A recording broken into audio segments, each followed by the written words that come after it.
Welcome to Acaducation. Hello everyone. Let's start with our second part of number system. In this lecture, we would be looking upon highest common factor, that is HCF. In our last lecture, we saw what do we mean by factors. So now we have highest common factor. So as its name suggests, if we have to find HCF of two numbers, so we'll be finding that factor whose value is largest and is common to both of them. So let us see that through an example. Find the HCF of 63 and 42. Now let us first write down the factors of 63. So in our last lecture, how did we write the factors of 63? So 1 into 63. Then 63 is not divisible by 2. So 3 into 21. Then it is not divisible by 4 or 6, right? And not 5 also. So 7 into 9. Root of 63 is 7 point something. So these are all the factors of 63. 1, 3, 7, 9, 21 and 63. Similarly, we can find the factors of 42. Factors of 42 will come out as 1, 2, 3, 6, 7, 14, 21 and 42. So now we were required to find the highest common factor. Now which all numbers or which all factors are common to these numbers? We have 1, 3, 7 and 21. So these four numbers or these four factors are common to both of these numbers, 1, 3, 7 and 21. And highest common factor now is 21. So our HCF becomes 21. So now every time we can't just go on writing all the factors because there can be many factors for each and every number. So what we'll do is we'll prime factorize them and then find the HCF. So let us now have a look on how to do that. So for 63, how do we prime factorize it? We write 63 divided by 3, you get 21. You again divided by 3, you get 7. So 3 multiplied by 3 multiplied by 7. This is our prime factorization. So 3 into 3 into 7 becomes 3 square into 7. Similarly for 42, what is the prime factorization of 42? 2 multiplied by 3 multiplied by 7. Now what we'll do is we'll look for common factors. So what all common factor does these two number have? One is 3 and the other is 7. Then after finding the common factors, what we'll do is we'll look at the lowest power of these factors. So the lowest power of 3 in these two factors is 1. So we write 3 to power 1 and 7 to power 1 because lowest power of 7 is 1. So what we get, our HCF is 21. So now just try this question for 2 minutes and then we'll see how to solve this. So what we'll do is first we'll prime factorize 168, then we'll prime factorize 426. So when we prime factorize 168, what do we get? Let us prime factorize it by 2, so we get 84. Again we prime factorize it by 2, so we get 42. Again 2, we get 21. Then with 3, we get 7. So our prime factorization is 2 into 2 into 2 into 3 into 7. So for 168 we get 2 cube into 3 into 7. Similarly for 228 we will get 2 square into 3 into 19. Now what was our next step?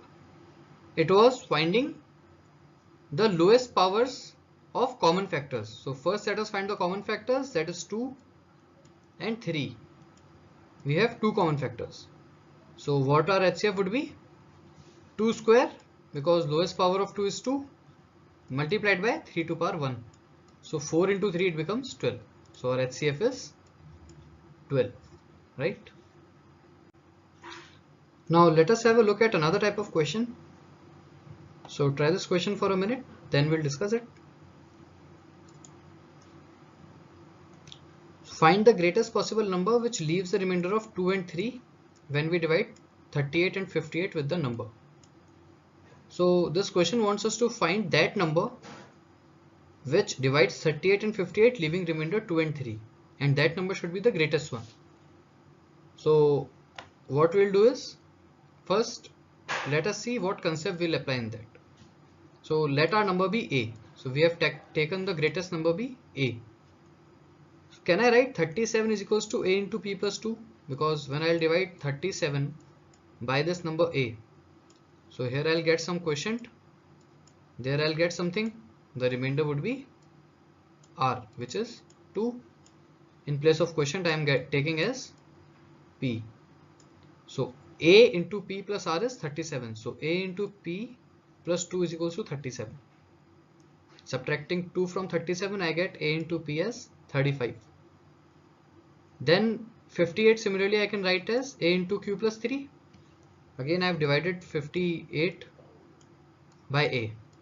So when I divide it by A, what I can write, Q here, something here, I'll get the remainder as 3. So A multiplied by 3 A multiplied by Q plus 3. Right, so this I can write. Again subtracting 3 from this equation. So what I'll get, A into Q is equals to 55. So as in the last lecture we saw, A and P are factors of 35. Similarly, A and Q are factors of 55. So in these two equations, what can I say? If we look at these two, can I say A is the largest or is the HCF of 35 and 55? Because this is a common factor leaving different quotients, right? So because A is the HCF of these two, now can I have any other number which can divide these two when A is the HCF? No, right? Because it is the highest common factor. So what you need to do while solving these type of questions is, you just subtract the remainders from these numbers, like 37 minus 2, what we get, 35, 58 minus 3, we get 55, and then take the HCF of these two. So that is the highest number that will divide 37 and 58, leaving remainder 2 and 3. So HCF of 35 and 55 is 5, because 35 is 5 into 7, while 55 is 5 into 11, right? Just try this question. So now this question says, find the largest possible number that divides 38, 66 and 80, leaving the same remainder in each case. Earlier we had a question which said, find the largest possible number that divides these and this, leaving remainder of 2 and 3. But now we are not given with the remainder. Earlier the remainder was given. We are given that they leave the same remainder. So again, let us see the concept, what concept is involved in this. So we'll write these 38, 66 and 80 as we wrote in the earlier question. So let the number be A, which is dividing these numbers, and let the common remainder be R. So instead of R1 and R2, because it is given that they are leaving the same remainder, so we have taken let the remainder be R. So when we'll divide 38 by A, so what we'll get? We'll get the quotient as D and our remainder as R. So I can write A multiplied by D plus R is equals to 38. So 38 is equals to A into D plus R. Similarly, I can write for 66 and 80 also. So 66 I have written A into E plus R, 80 as A into F plus R. Now what we have here is three equations with many variables. So next what we'll do is we'll subtract our third equation from second, so that remainder gets cancelled out. So this will get cancelled out. What will be left is 14 is equals to A into something. So 14 is equals to A into F minus E, right? So again, can I say that A is a factor of 14? Because A and F minus E both are factors of 14. Similarly, we subtract our second equation from first, or first equation from second. What we'll get? 66 minus 38, it is 28. A taking common, E minus D plus R, and R gets cancelled out. So we get 28 is equals to A into E minus D. Again, A is a factor of 28. So now we have a similar type of problem as we had earlier. We have two numbers, we have a common factor, that is the HCF. So again, taking HCF of 14 and 28, we'll get our answer. What would be the answer? 14, because 14 is the HCF of 14 and 28. So whenever these type of questions are asked where three numbers are given and you are asked with the largest possible number that divides these numbers leaving the same remainder, you don't have to do anything. Just take the difference of two of pairs. You take 66 minus 38 and 80 minus 66, or you could have taken 80 minus 38 and 66 minus 80, anything. So you can take the difference of two numbers and find the HCF. That is your answer. Try this question for a while and then we'll discuss. This question is again based on HCF. So this question says two farmers can perform a transaction between themselves by exchanging any number of pigs and goats. If each pig costs rupees 210 and each goat costs rupees 175, find the minimum amount they can exchange between themselves. So first let's have a look at the concept involved in this. So concept which is involved in this is Euclid's division algorithm. You must have read this in 10th class. So if you don't remember what this is, open your NCERT textbook of class 10th and in first chapter real numbers you will be able to find EDA. So this says HCF of two numbers A and B can be represented as a linear combination of these two numbers, like AX plus BY equals to HCF. What does this mean? If we have to write the HCF of 12 and 15, so its HCF is what? 3. So what we can write is 15 into 1 minus 12 into 1. So this is what? 3. So we have A equals to 15, right? B is equals to 12, X is equals to 1, Y is equals to minus 1, because of which this minus sign is there. So we can always represent our HCF as a linear combination of the two numbers A and B. And we can also represent multiple of HCF. If we would have multiplied this whole equation by 2, what we could have got? 15 into 2 minus 12 into 2. So that would have been what? 6. So this is again what? A multiple of HCF. So we can always represent HCF or a multiple of HCF as linear combination of the two numbers. This is the Euclid's division algorithm and this will be used in solving this question. So in this question we have to make a transaction using these two figures, 210 and 175, and obviously we cannot cut a pig or a goat in two equal parts or 1/4 parts, right? So what we'll be using is we have two numbers, that is 210. So if we multiply it by something like X and we subtract the number of goats, that is 175 into, let's say, Y goats have been exchanged in place of X pigs. So this is our amount, the transaction amount, and this transaction amount is what? Basically a multiple of HCF of 210 and 175. Just now we saw in the previous concept.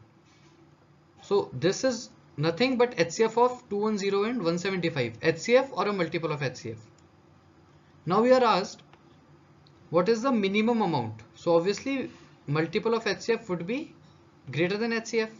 So this amount is nothing but HCF of 210 and 175. So if we find the HCF of 210 and 175, we'll get our answer as 35, right? Now there is another variation to the above concept. This is a similar question that came in this year's CAT. So what was asked was, how many integral values of x and y exist for the equation this? So we had to give how many pairs of integral value of x and y exist. So now again we can see this is a similar kind of equation that we just saw. It is a linear equation in x and y with coefficients 15 and 12. So according to this equation, if there exists any x or y, so this number should have been what? HCF or a multiple of HCF. Now the HCF of 15 and 12 is 3. We just solved it in our previous question. So this number here should have been a multiple of 3 or 3 itself. But it is 44, which is not a multiple of 3.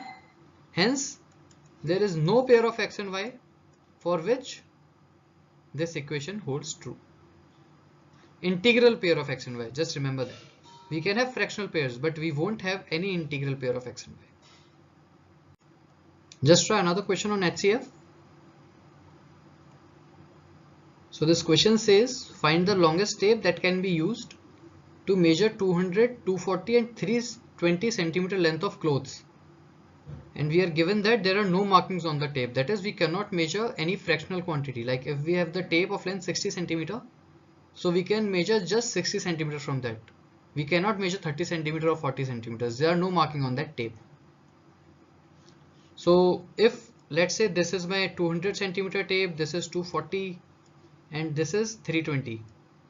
So the clothes, right? 200 centimeter long cloth, 320 centimeter long cloth and 240 centimeter long clothes. So what can I do if I take this much length of a tape which can be placed like this, right? You can measure the first part, then you measure the second part, then you measure your third part, and then finally you measure your fourth part. So using this tape 4 times you are measuring this cloth. Similarly, using your tape for 5th time, so in 5 times you can measure this cloth, and in 6 times you can measure that cloth. So this is the optimal length which can be used to measure all these clothes without knowing any measurements, right? So what we have to find is, we just have to find the HCF of 200, 240 and 320 to find the longest tape that can be used.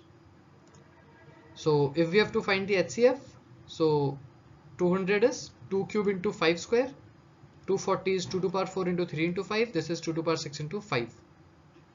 Now what are the common factors? We have 2 as our common factor and 5 as our common factor. So lowest power of 2 is 3. So 2 to the power 3 multiplied by 5. We get our answer as 40 centimeters. Let us have a look at another type of question. We are given that 3 numbers are in the ratio 1:2:3 and their HCF is 12. So find the 3 numbers. So whenever the numbers are in any ratio, what we take it as k, 2k and 3k, so that when we divide them we'll get the ratio as 1:2:3. So again, let us assume that our 3 numbers be k, 2k and 3k. So now if we see, k is the common factor between all these. That means k is the HCF, and that is given as what? 12. So we have the value of k, you put that in this equation, you get your numbers as 12, 24 and 36.